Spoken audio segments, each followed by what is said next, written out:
Caríssimas irmãs, caríssimos irmãos, que Deus nos abençoe e Jesus esteja conosco. Hoje seria o nosso irmão Daniel a estar falando conosco, mas ele teve um probleminha na garganta, não está conseguindo sair a voz, então nós estamos aqui para preencher o espaço e procurar levar aos irmãos a mensagem do Mestre Jesus na visão da doutrina espírita. Para iniciarmos a nossa fala, levemos os nossos pensamentos ao Pai Celestial, rogando ao Pai, em nome de Jesus, as vossas bênçãos, o amparo para a nossa tarefa desta oportunidade, rogando, Pai, que os bons espíritos estejam conosco, nos auxiliando, nos orientando, inspirando para a mensagem. Que o Evangelho do Mestre Jesus possa penetrar em nosso coração, em nossa mente, e que possamos promover, através do conhecimento, a nossa transformação moral. Abençoa, Pai, a todos os irmãos, os nossos irmãos que estão nos assistindo e aqueles que, porventura, estão distantes, não conseguindo participar, enfermos, acometidos pela Covid-19, que possam receber nesse instante as vossas bênçãos como bálsamo salutar. É assim, Pai, que nós rogamos, que assim seja. Caríssimos amigos, irmãos, trocando ideias sobre a mensagem do Mestre Jesus, hoje o capítulo 19, a fé que transporta montanhas. É importante para que nós reflitamos acerca do assunto, porque quando se fala de fé, sempre tem um entendimento um tanto diferente. Há os nossos irmãos que pregam a salvação pela fé.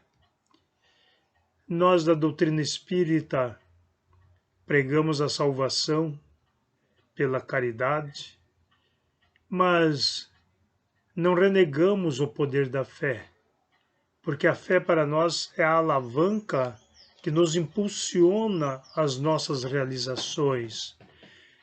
Se não tivermos fé, que significa fidelidade àquilo que nós estamos realizando, nós esmoreceremos.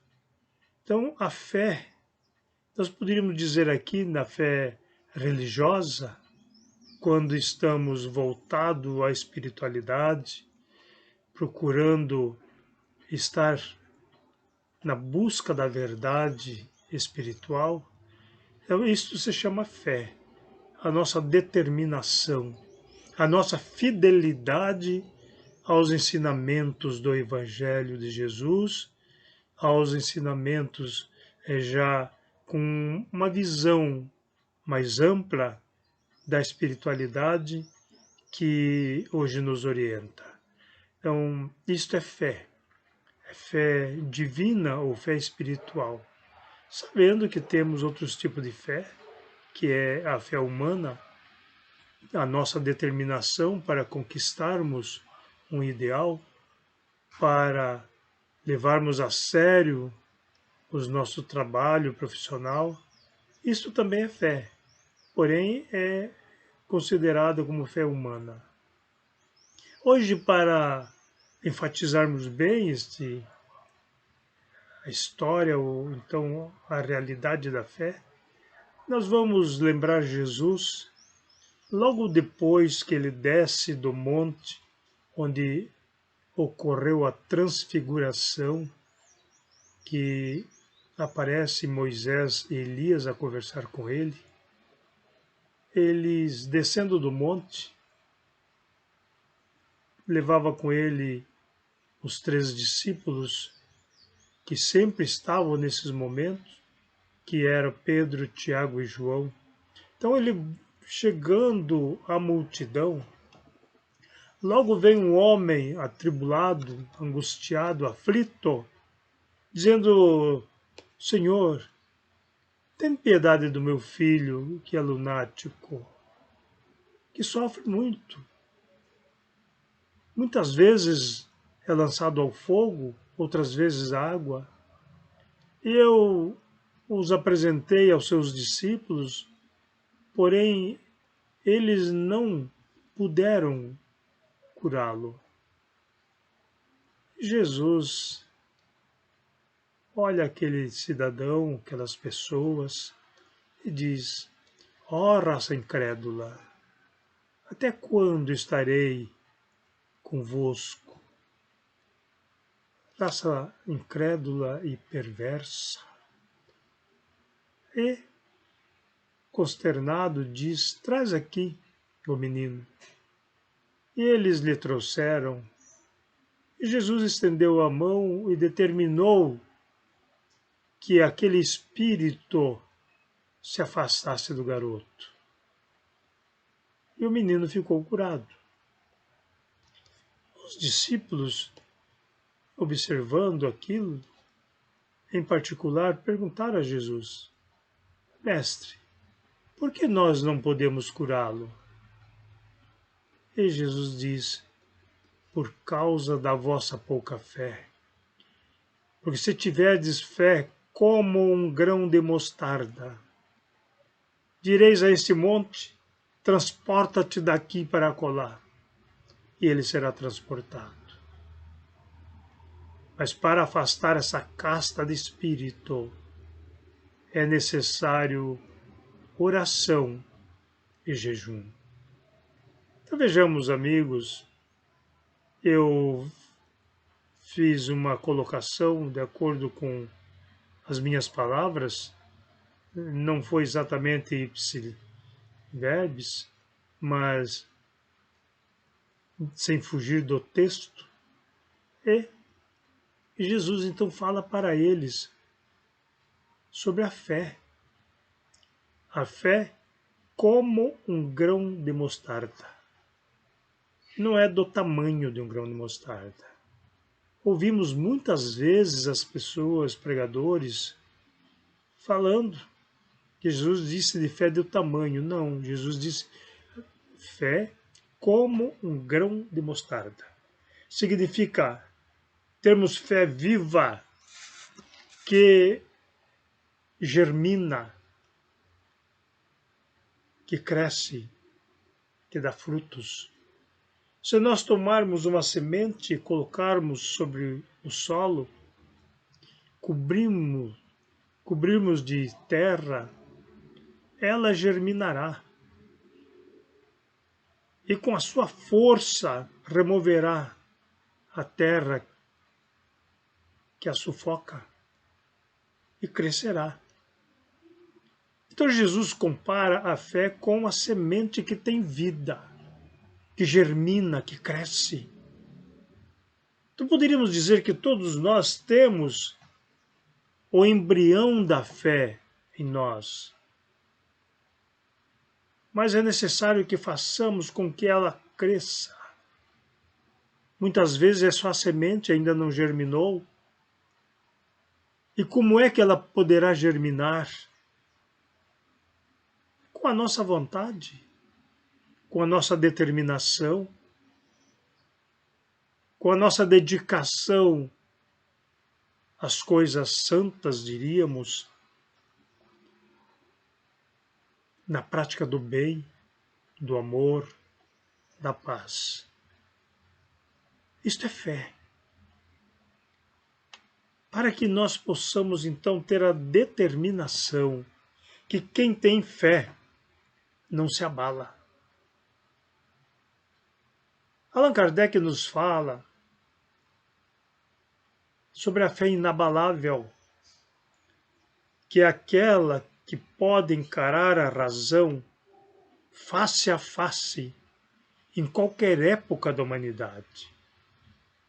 Isso se chama fé raciocinada. Mas nós temos também a fé cega. Aquela que ouvimos nas nossas igrejas, acatamos, mas na superficialidade, não analisamos. Por que o pastor falou assim? Por que o padre disse isto? Por que o pregador espírita falou dessa maneira? Por que o rabino tal? Vamos analisar. Vamos ver se tem fundamento o ensinamento que recebemos. Buscando os livros, estudando, refletindo, pondo a consciência a funcionar. E de repente chegamos à conclusão: é verdade. Eu vou seguir esse caminho por convicção, porque eu sei que estou certo. Isso se chama fé raciocinada. Ninguém vai me abalar. É diferente da fé cega, que quando alguém nos pondera dizendo, pense nisto, analisa o que foi dito, vê se tem fundamento, se tem lógica, se tem razão. E quando a pessoa é demovida da sua crença, porque ainda não era fé, a não ser cega, vai mudar de atitudes, vai entender então que tinha recebido informações que não condizem com a realidade. Isto era a fé cega. A inabalável é a da convicção. Eu sei que é assim, porque eu me convenci desta verdade. Isto é fé raciocinada. E Jesus nos fala para que não esmoreçamos, para que afastar determinada casta de espíritos, que são os obsessores, aqueles que de vez em quando lançavam o menino na água e vez outras no fogo, que não era na água propriamente dita e nem no fogo. O menino não estava queimado e nem afogado. Significa que tem hora que ele fica violento no fogo, tem hora que fica caído na água. Assim são as obsessões. Tem momento que o obsidiado fica calminho, esmorecido, e de repente dá um insight e se torna violento. É isto que o Senhor, pai do garoto, relatava a Jesus. Esses espíritos são os chamados obsessores. De onde vem isto? Por que estão obsidiando? Não há efeito sem causa. Com toda certeza, aqueles obsessores vinham em busca de vingança de atos do passado. E Jesus então diz que para afastar esta casta de espíritos é necessário oração e jejum. O que Jesus quis dizer com isto?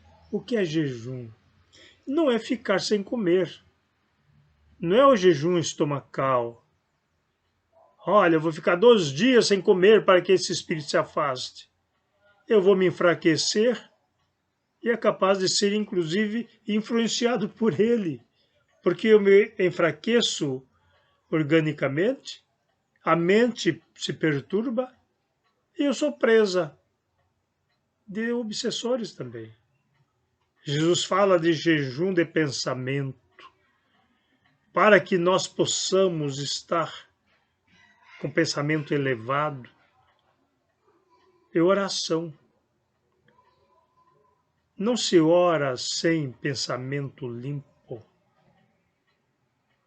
A oração é a nossa elevação ao plano maior, ao contato com a espiritualidade, para que, subindo a nossa dimensão vibratória, possamos estar com os bons espíritos e realizar, então,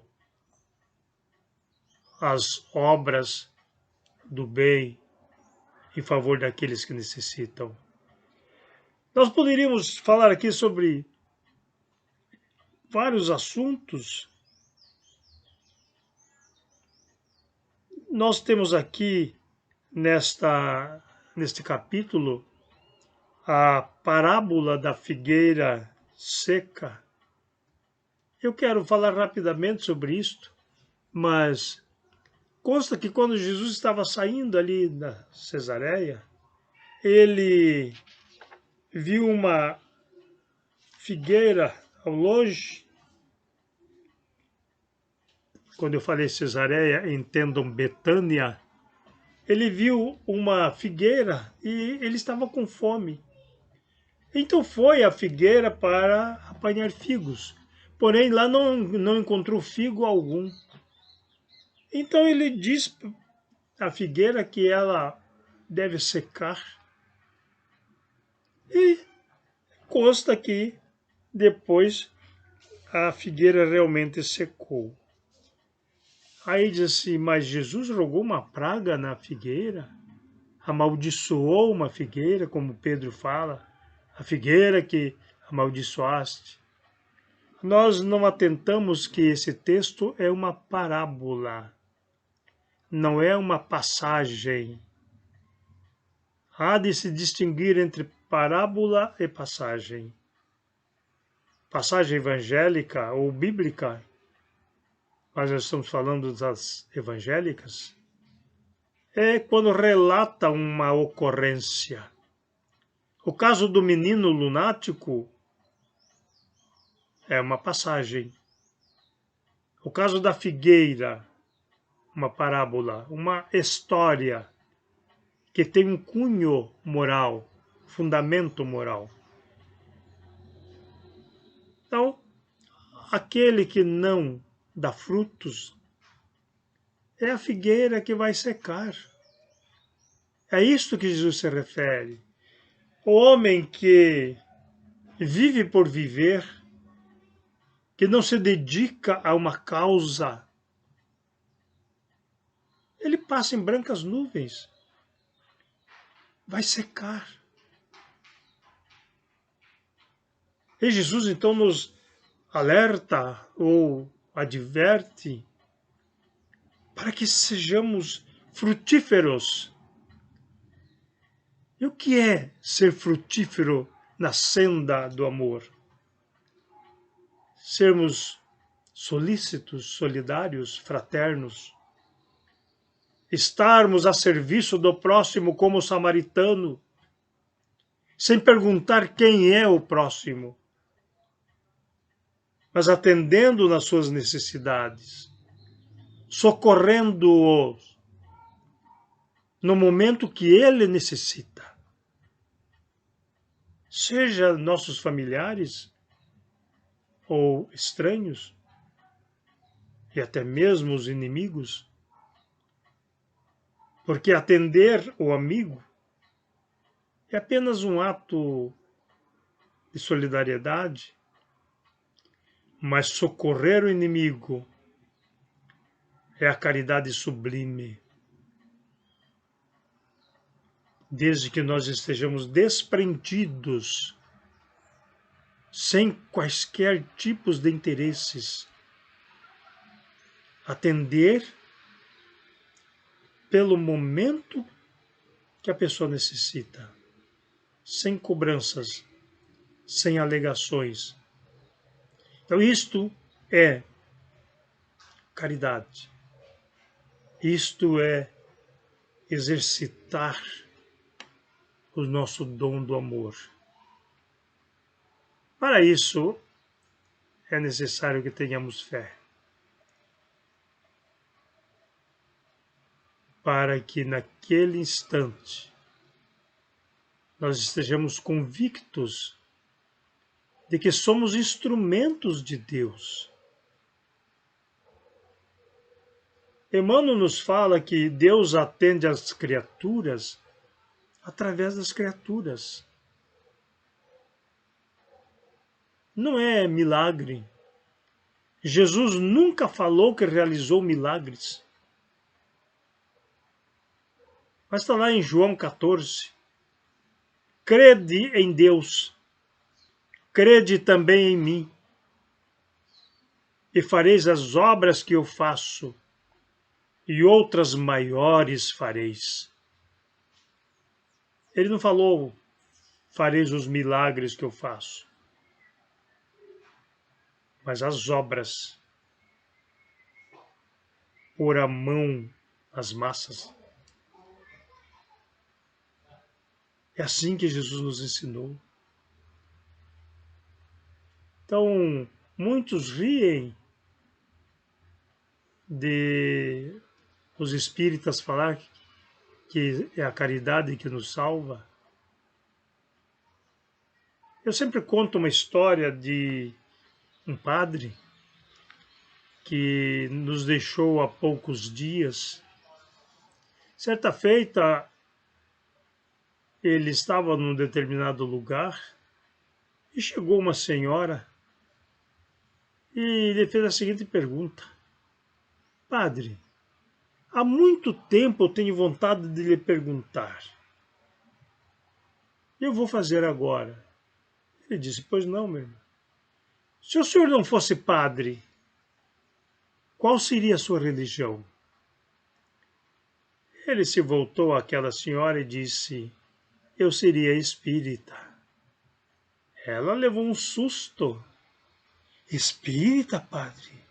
Sim, eu seria espírita. Mas por quê, padre? Por uma única razão. A doutrina espírita ensina que fora da caridade não há salvação. Só por isto.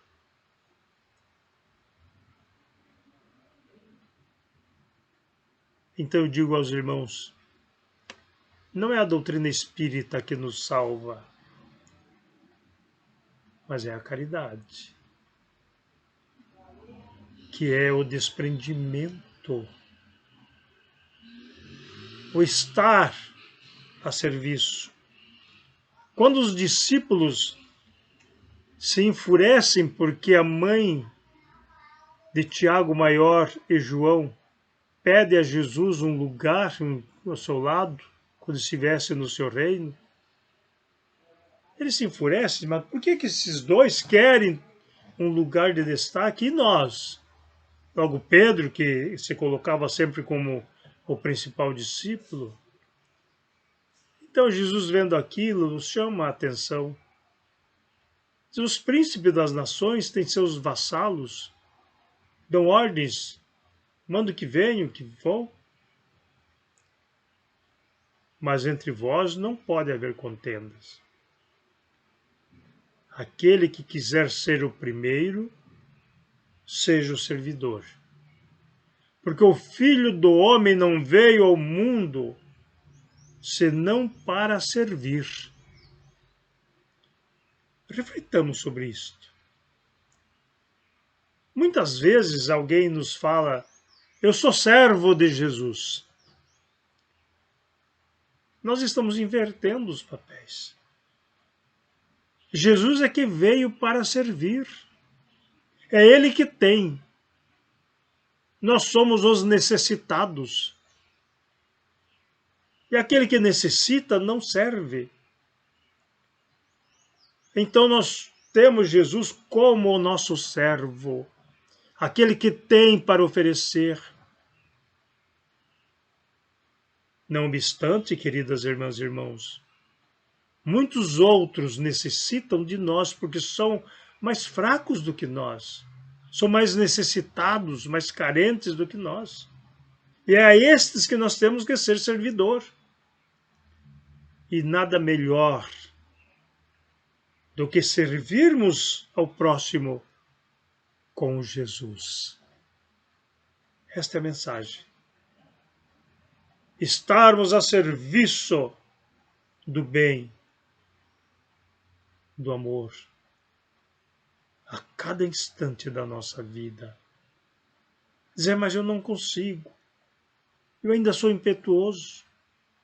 Outro dia alguém me falava, eu frequentava o centro, mas um dia eu parei, pensei e falei, eu não posso frequentar mais, porque eu bebo cerveja. E eu lhe ponderei o seguinte, meu amigo, não pense que aqueles que assomam a tribuna dos centros espíritas são pessoas perfeitas. Não somos perfeitos, somos até ao contrário, bastante imperfeitos. E muitas vezes, eu diria sempre, com a responsabilidade de falarmos de muitas coisas que ainda não fazemos e nos recriminamos. A consciência pesa. Quando o ímpeto entra em ação e a seguir refletimos, eu não tenho o direito de ser impetuoso, de ser agressivo, porque eu conheço os ensinamentos do Mestre Jesus. E isto nos martiriza. Isto faz com que, muitas vezes, nos entristeçamos. Mas é na luta, na busca constante, no tanto falar, que nós vamos aprender a realizar. Portanto, não é porque eu ainda tenho alguns vícios que eu devo me afastar. A doutrina espírita nos ensina a nos liberar dos nossos defeitos, dos nossos vícios, mas ela não nos obriga a fazê-lo. Nada na doutrina espírita é impositiva ou impositivo. Nós temos o livre-arbítrio e por ele caminhamos. Queridos amigos, irmãs e irmãos, que possamos refletir. Nós falamos rapidamente sobre a fé e que tenhamos fortalecido a nossa fé, como um grão de mostarda, fazendo com que ela germine, que remova as dificuldades. Quando Jesus fala em transportar montanhas, significa transportar as nossas deficiências, as atribulações, as nossas dificuldades, e fazer prevalecer a nossa vontade de caminhar,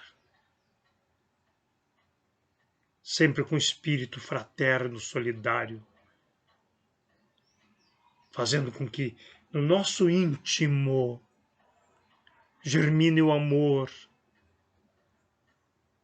e cresça para dar frutos àqueles que ainda são famintos da paz, da benevolência. Levemos nosso pensamento ao alto, irmanemo-nos na nossa fé, na nossa esperança de dias melhores, rogando ao Pai Celestial que nos abençoe, que possamos, ó Pai, a cada dia seguirmos na senda do amor, corrigindo os nossos defeitos, as nossas falhas, os nossos equívocos e nos aprimorando para que sejamos servidores fiéis na seara do Mestre Jesus.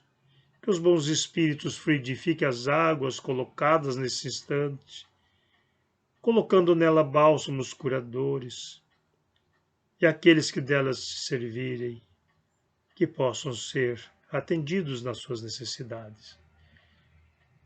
Rogamos a fluidificação através dos passes a cada irmão que nos assiste nesse instante. É assim que rogamos, Pai, e que assim seja.